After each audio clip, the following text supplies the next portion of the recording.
Entonces la profesora dijo, pero yo quiero darle una vuelta más al tema. Dice, yo quiero demostrar que aquellos que son educados en la empatía hacia los animales no limitan su empatía en los animales, sino que también son más empáticos con los miembros de su propia especie, con sus padres, con sus congéneres.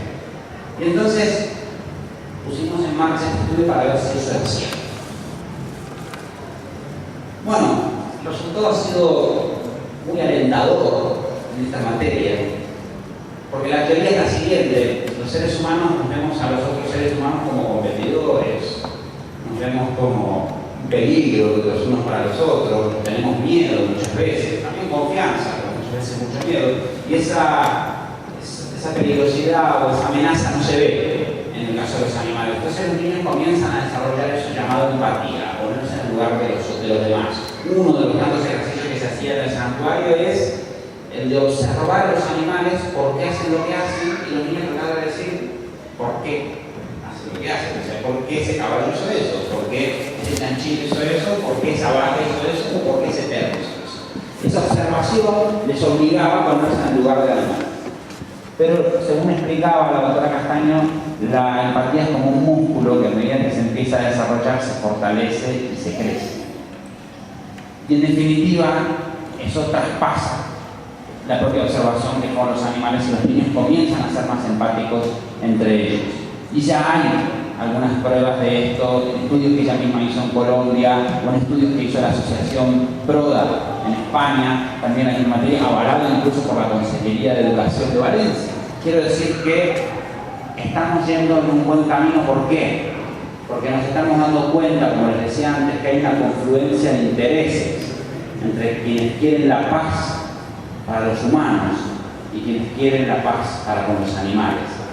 Porque en definitiva violencia y violencia no importa quién sea la víctima. Lo que menos importa en definitiva es la víctima. Miren, con esto ya acabo. Como les decía, hay dos visiones del mundo: los que se interesan por sus cuestiones personales y los que se interesan por las cuestiones comunes. Evidentemente la más inteligente es la segunda, porque, como decía antes, no hay ninguna posibilidad de subsistir si no mejoramos la sociedad en la que vivimos. No tenemos ninguna posibilidad de subsistir. Personalmente creo que la vida en sociedad tiene sentido. Mucha gente se pregunta, ¿por qué vivimos en sociedad? ¿Por qué no vive cada uno por ahí?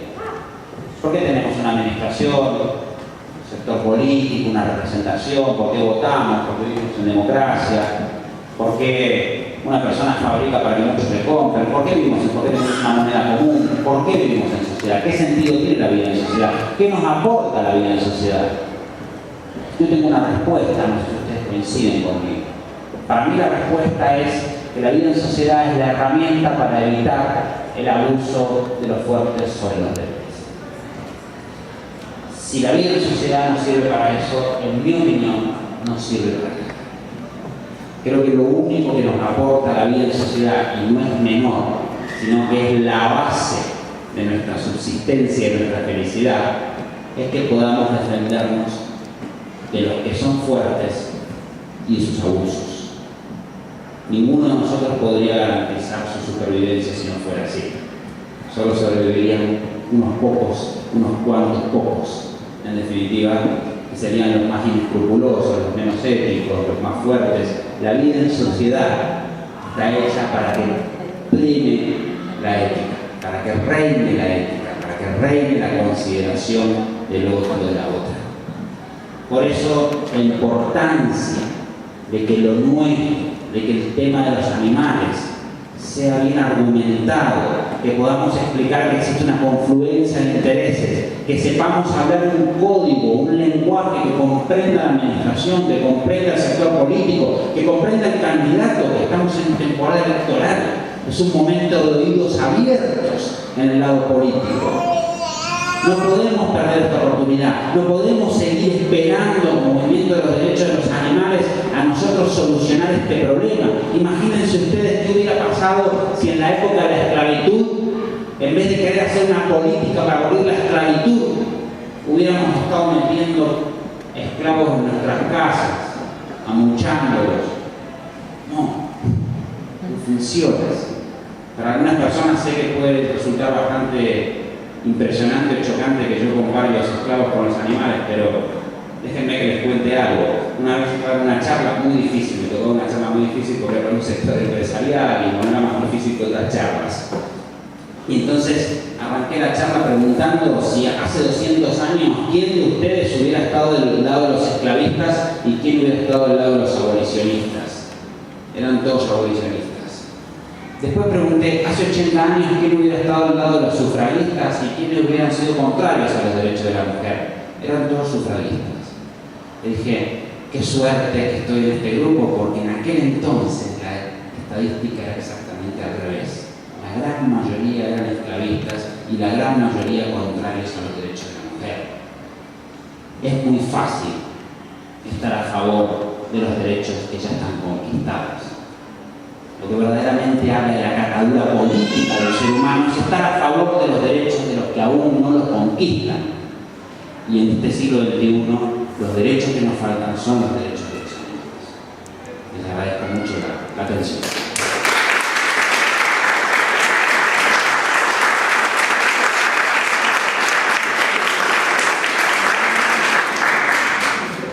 Si les parece, me hacen algunos comentarios acerca de insultos también, no hay ningún problema, y vamos conversando un poco.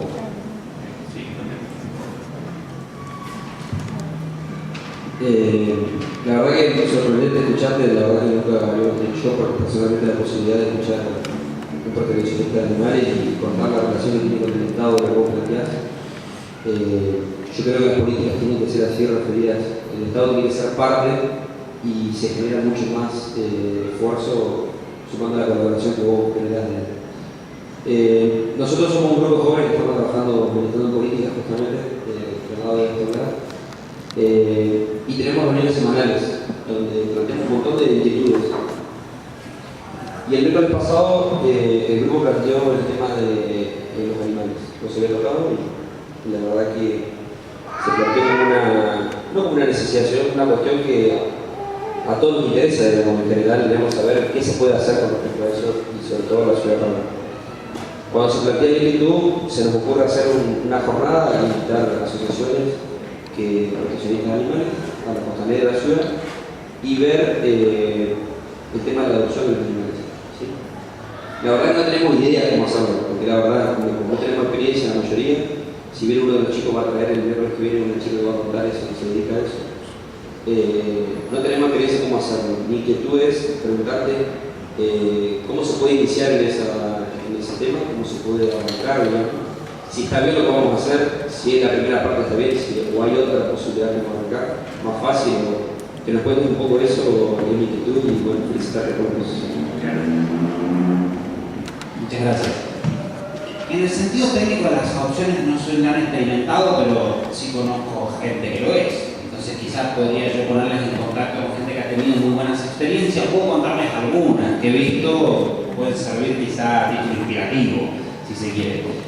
Una de las cosas que a mí me pareció más atractiva de las que he visto en ciudades incluso que se compara un poco al tamaño de Paraná también, porque es adaptable, ¿no? O sea, a veces lo que puede hacer, no sé, Buenos Aires o Bogotá no es lo que puede hacer Paraná, lo que puede hacer Rosario o lo que puede hacer Gualeguaychú. O sea, tenemos enormes diferencias que tienen que ser adaptadas. Pero creo que, digamos, la visualización social de la adopción es muy importante.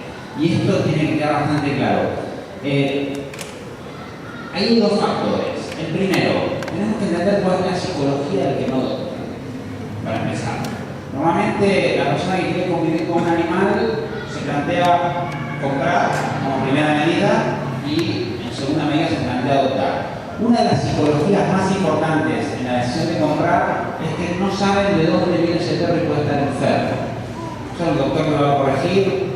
Con una buena política pública de protección animal eso es impensable. Es más, hay muchas más posibilidades de que esté enfermo un perro que no se sabe su procedencia, aunque venga de reproducción, pero claro, lo vemos mañanito y es un pompón en la tienda, en el negocio, y evidentemente parece como que está más sano que un pobre criollito, un pobre animalito de calle que parece que vive en unos ámbitos donde prima la enfermedad. Pero cuando hay una política pública se garantiza esa cuestión. Yo pienso que una de las primeras recomendaciones que doy es que hay una buena comunicación al respecto.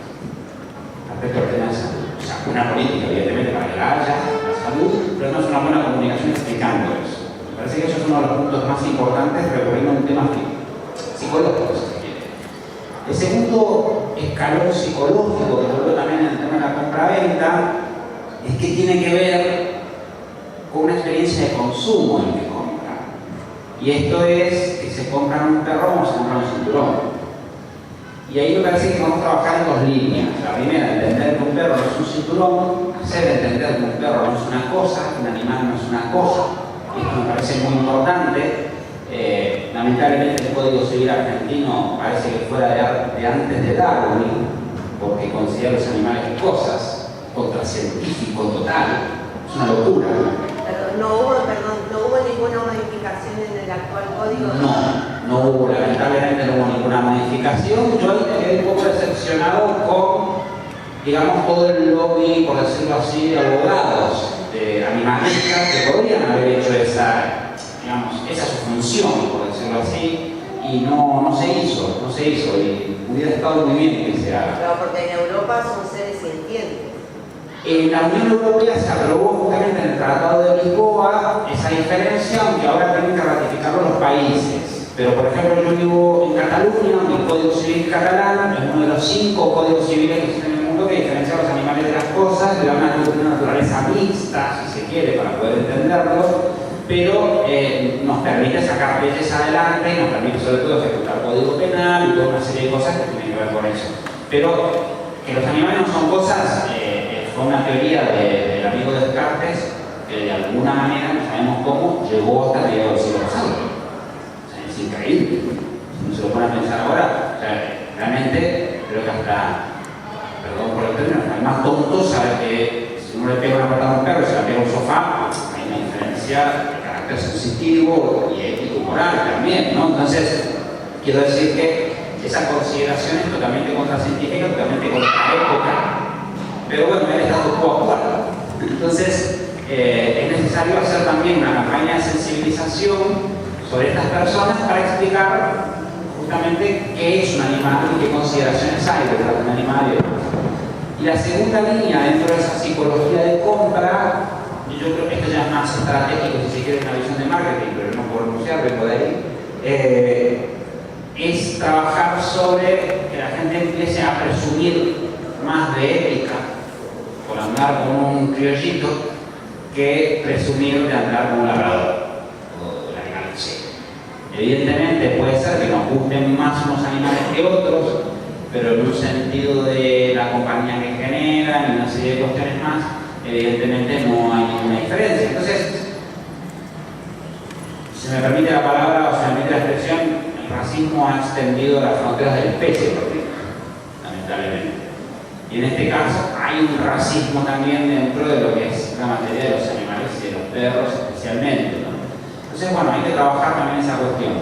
Y el segundo punto, más allá de las cuestiones psicológicas, o los puntos psicológicos, el otro punto es una cuestión metódica ya. O sea, cuál es el método que vamos a utilizar para promover, que tiene que ver con comunicación, que tiene que ver con logística, que tiene que ver con una serie de variables.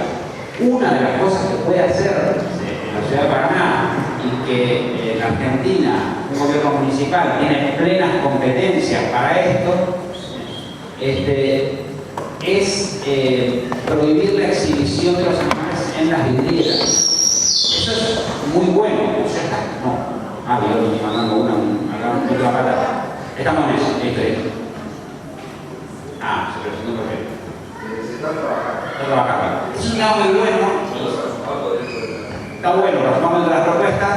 ¿Por qué? Porque hay dos tipos de compra que se generan cuando el animal está exhibido: la compra compulsiva y la compra compasiva. La compra compulsiva, como decíamos antes, que se compra un par de zapatos, se compra un perro o se compra una remera, da igual.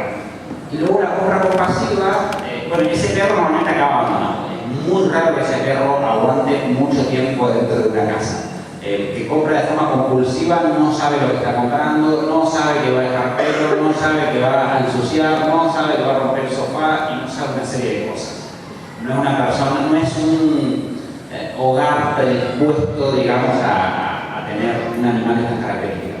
Pero luego está la compra compasiva, que no es menor tampoco, que es la persona que compra animal por lástima de haberlo encerrado, y esto se da muchísimo. Yo mismo, antes de ser militante del movimiento y andar testigo, cuántas veces pasábamos por la veterinaria de cada vuelta de casa y decíamos, vamos a comprar ese pobre schnauzer que está ahí y lo llevo en 3 meses.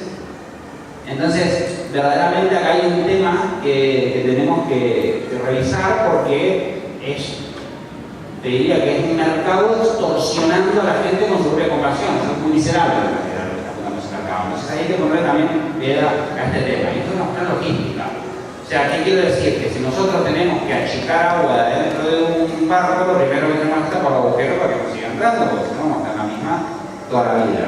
Hay que limitar ese tema. Hay que hacer campañas de esterilización. También esto es una cuestión alimenticia, si se quiere. Y por último, como decía, eso es un tema. Y luego, encontrar los mecanismos de comunicación para promover las adopciones. Esto puede hacerse desde las escuelas, con una buena estrategia, una muy buena estrategia en las escuelas, una comunicación buena. Yo he visto que se hace esto en las escuelas, pero hace mal muchas veces, como un proyecto que los pibes llama la atención. Pero por ejemplo, no sé, haces una mascota, disfrazás alguna y tal, y vas y le contás la historia de los animales que están esperando adopción, y le haces una postal y algún videíto más o menos bueno, y los padres lo puedan ver y demás, y las familias empiezan a plantearse la adopción.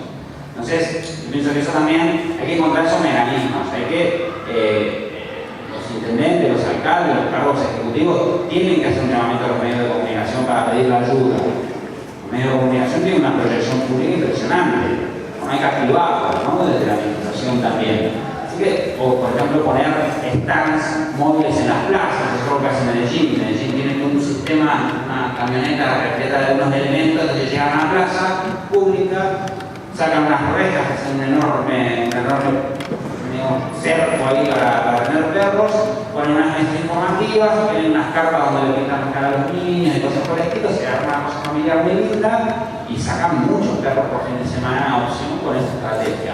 O sea, yo acabo de enumerar un montón, no sé cuánto elegir, se pueden hacer todas, algunas son gratis, otras cuestan dinero a la administración, pero hay que pensarlo, pero como decía antes, si las organizaciones civiles y los activistas de derechos de los animales se suman a esto, en vez de pelear por la administración, se suman a la administración para hacer estas cosas, esto funciona muy bien. Los animalistas saben cómo hacer esto, saben cuáles son las preguntas que hay que hacer para saber de qué tipo de adopción estamos hablando, saben cómo hacer los controles por adopciones, hay que hacerlo. Entonces, bueno, quiero decir que estrategias hay muchas, pero yo repito que no soy un especialista.